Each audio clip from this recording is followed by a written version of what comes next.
Hello everyone and welcome back to Senran Kagura Burst Renewal. When last we left off, we finished Chapter 1, and today we'll be continuing in Chapter 2. A little bit of a preface here. I'm recording this pretty much a day after the previous recording session, purely because I want to play this game more. I love it. And I did a little bit of farming offline here. I've got Asuka, Ikaruga, and Katsuragi up to around level 10. I still need to level up these two. And I also have got them both up, got them all up to level 1 on both Yin and Yang. You guys haven't seen me play with Yin at all. Maybe I'll check it out in one of these missions here. But yeah, let's go on and continue.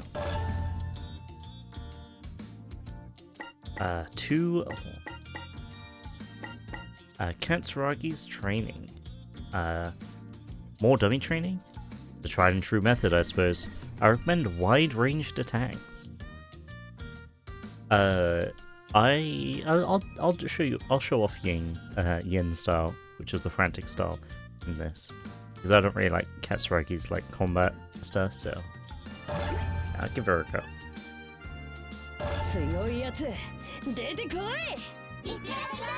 Sorry if I'm a little bit quieter today. It's quite late. Oh, there's another visual novel cutscene. The ninja room's atmosphere is thick and heavy. My students' faces are dark with despair. Hardly surprising. There's a world of difference between classwork and actual combat. Asuka and Katsuragi lost their battles, and the other three are in shock. The principal told me what happened. All of you. I'm unsure what to say next. I praise them, tell them they did well. They survived their first real fight, and that alone is noteworthy. Master Kiria. Asuka's staring me straight in the face. Her gaze is that of a puppy looking at his owner. I'm suddenly reminded of a former student. Rin. Hey, that's me. That's my name. That's right. Never again will I repeat that mistake. Finally find the words. Continue speaking. You were both defeated by Hebijo students. That bothers you so much, you might as well give up on being shinobi and get out. Oh, Rin. First people I ever had.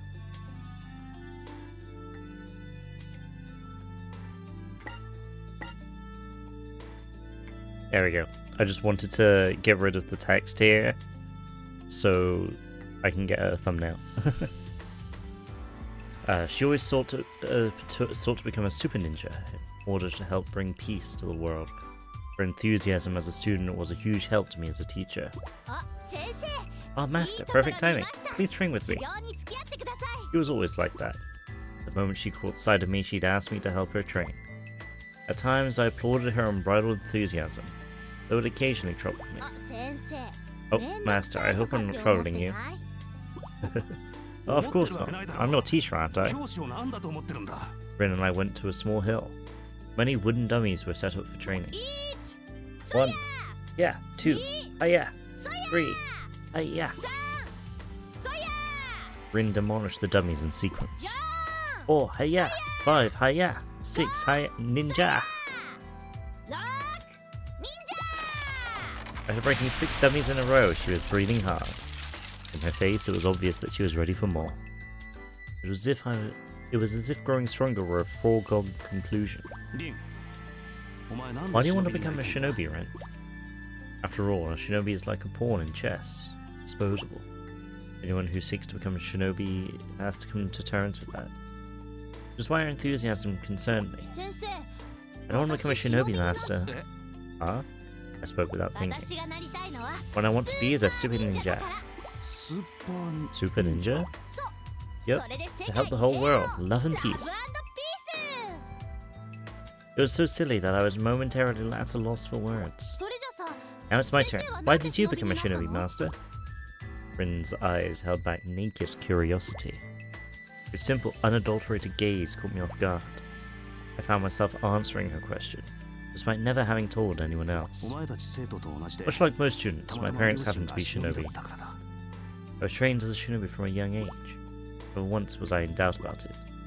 If my parents were shinobi, I would be one as well. It was simply a matter of course. I had turned as a shinobi, my parents were not disappointed. I leaped to the high shinobi rank with no difficulty. But to say I was happy would be a lie. No matter my skill, I knew I was still disposable. What purpose did achieving high shinobi even serve? You're a high shinobi like an elite's elite. Why did you decide to become a teacher? Simple enough reason. Missions are potentially deadly. Teaching is not. Missions are potentially deadly. In that moment, I saw her face stiffen.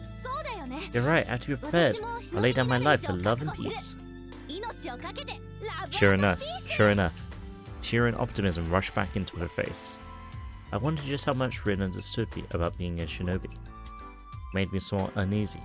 When I looked in her eyes, I found I didn't have the heart to tell her so. It might be a good thing, I thought. It might be good to have a shinobi like her. She didn't have a doubt in her mind, and when she was there in front of me, neither did I. I'll say it again. You were both defeated by Hebijo students. That bothers you so much you might as well give up on being shinobi and get out. I immediately sensed the change in the ninja room's atmosphere. Master Kiria, that may have been a bit too harsh, Kagura says, in a surprisingly rough tone. That's right, Master Kiria, you can't say that. Katsurugi's face puffs with irritation. Say what you want about me, but Asuka's still only a second-year student. You took on some serious competition. You survived, and that wasn't easy. A little praise for that, at least. Asuka looks downward with her eyes brimming red. Faint praise will only result in more sorrow down the road. I can feel it in my bones. Hebijo is known for producing shinobi involved in politics and business. So-called evil shinobi. They have no qualms about very nasty work. Everyone remains breathless at my words. They are relentless, ruthless, and utterly merciless, much like their namesake, the serpent. Then there is no way to avoid another fight? Kagura asked, frowning. Evil shinobi do not negotiate. They will certainly strike again. So what if we go on the offensive ourselves? Katsurugi asks. I shake my head silently. That's a good question. Fortunately, Hebijo headquarters is hidden, even from us. Katsurugi sinks at my words. Yubari speaks up, trying to break the tension. But Master, you're here now, so we should be fine. That's right, with you at our side. Kagura nods in agreement with Yubari. Relief floods the students' faces. They all rely on me, I know that. It's only been a few years since their normal lives ended. The shinobi world is still very new to them in many ways. Of course, the idea of fighting evil shinobi to the death still scares them. But that's why I will not be assisting you against Hebijo. The students are stunned into silence.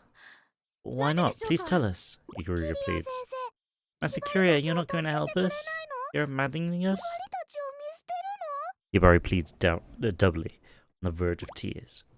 I use the most authoritative voice I can muster. I've said this to all of you before. As shinobi students, you must be prepared for the worst. I will never forget what happened at Rin's final exam until the day I die. Your final exam. Do well and you'll be full-fledged shinobi. I'm so nervous. You knew the stakes. If you failed the test, the path of shinobi would be forever closed to her. Final exam has to be completed before finishing one's time at the academy. And as a third-year student, this was to be Rin's very last chance. Final exam involves real combat. The opponents are wooden puppets equipped with actual weapons. In order to pass, the student must destroy all of these puppets, unscathed, within the time limit. Rin's dedication was unmatched. It was a bit scatterbrained, and grades weren't the best. She didn't put forth her best effort, passing would be a very difficult prospect. Okay, here I go. We rushed into the test site, though I saw a bit of a shiver as I watched her go. She always spoken glibly of wanting to be a super ninja. The truth is, she was actually quite naive, with no concept of the harsh reality ahead of her. Even so, she was also my first student. I wanted more than anything to send her out into the world of shinobi, just as she dreamed. The wooden puppet leaped out of the grass. With practiced precision, Rin cut it down. Okay, got it! As soon as that first puppet fell, her movements grew more confident. I could see that in her as she cut down the second one. One after another, the puppets flew apart. This is nothing. Rin was in perfect form. Her defense and offense were both on par with that of a greater shinobi. She'd taken all her training to heart. But even though she fought with a fluid grace, still felt a touch uneasy. Stay calm, Rin, I thought. Stay focused. Be aware of your surroundings. One is doing well, one must be more cautious. Then my fears came true. The sniper puppet had been stationed 50 meters away from Rin, atop a tree. Raised its gun and took aim.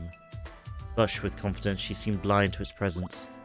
What to do? If I did nothing, Rin would have been shot. Then the test would have been over. Her dreams of being a shinobi would have been shattered.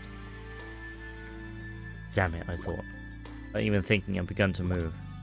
High shinobi can, with the proper effort, to cover 50 meters ground in an instant. I destroyed the puppet and covered my tracks.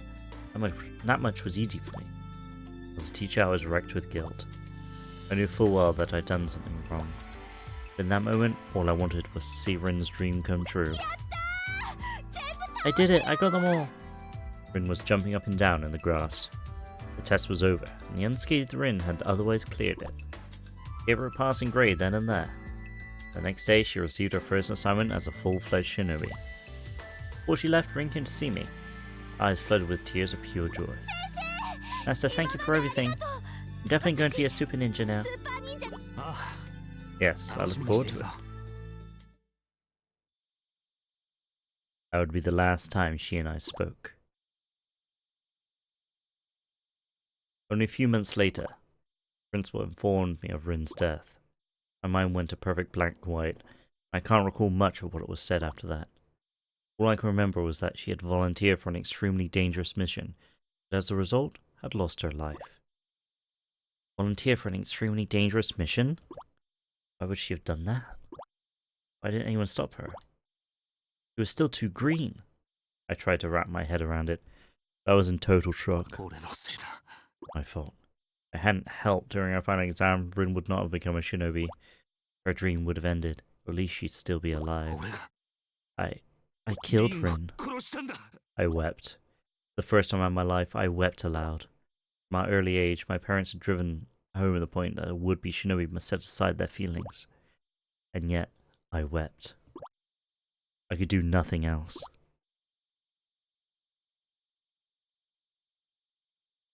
Anyone who would fall back behind me instead of facing Hebijo should give up on being a shinobi and leave. If I were to fight with Hebijo for them, I wouldn't really be helping them at all. The path of the shinobi is a harsh one. One must continue to fight, even when no help is coming. I can only do one thing for those who wish to join that world. I can teach them not to let their emotions control them. There's no need for me to comfort them. What happened to Rin was never happened to any other student. The 5 of them listened to my words in silence, but not one of them moves to leave. Master Kiria, I need more training, please. Asuka shouts, raising her hand. Same here. I'm really begging you, Katsuragi shouts in turn. Ikaruga and Yagyu quietly raise their own hands. I'll do my best. I'll fight without relying on you. But please, Master Kiria, train me hard. Even Hibari gives me a look of absolute resolve. I can see you're determined, so let's begin training. I cannot directly watch over my students. I can teach them how to protect themselves, and finally understand what it means to be a high shinobi. I will pass on all my skills and knowledge. I will teach them every hidden art and hide nothing. My precious students will carry on and survive for future battles. It's the only way I can look after them.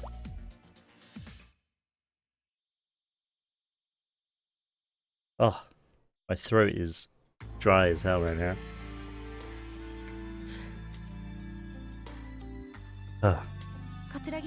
Katsuragi? Hey, Ikaruga. Are you alright? What do you mean? You still look quite unhappy. Unhappy? Me? Please, don't bother me. It doesn't bother me that Hebijo beat us. Alright, as long as you feel well. Sorry, thanks for taking the time to ask though. In return, I'll give you a good groping. No, thank you very much. But should you feel the need to talk in the future, please let me know. That face, dude. Can't sneak anything past her. She noticed I was down right away.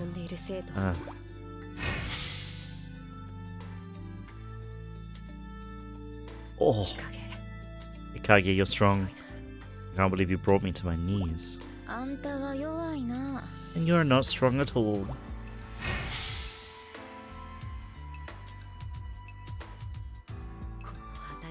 Not strong at all. Really? You just made me feel like a total ass. I ain't gonna take that lying down though. I'll train and train and train some more. Until there's no way she can beat me. Alright, like I said earlier, I will I'll frantic here and show that off to you guys.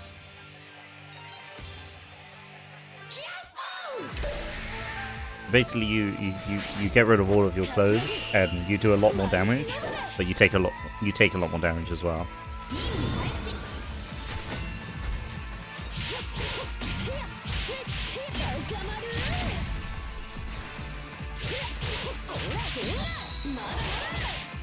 Also, the combos are like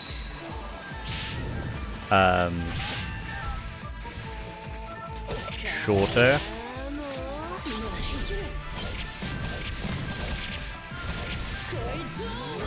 The combos are shorter, but they do more damage.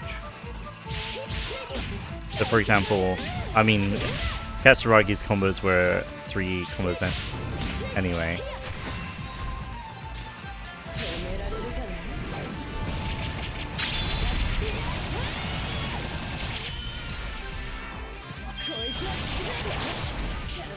And also the burst mode does like it just does the burst like attack rather than the actual going into burst mode.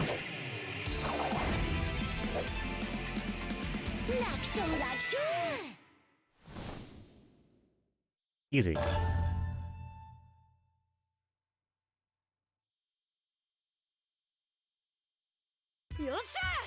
Hell yeah, I'm tough. I'm the toughest around. Just you wait, Hikage. Next time I see you, your ass is mine. And you know what? I'm gonna rub it right in to your boobs. Oh my god.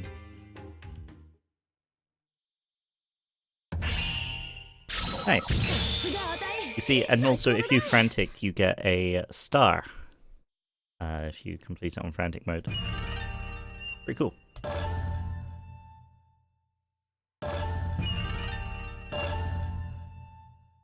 Nice. Back to the ninja room. And then... Alright, that'll be the end of this episode. I will continue this this recording session. I did say that maybe I'll stop when we get to a visual novel scene, but that was the first stage of this recording session, so yeah. I'll see you guys in the next one. In the next episode, yeah. Have a good night, everyone. I'll see you later. Bye-bye.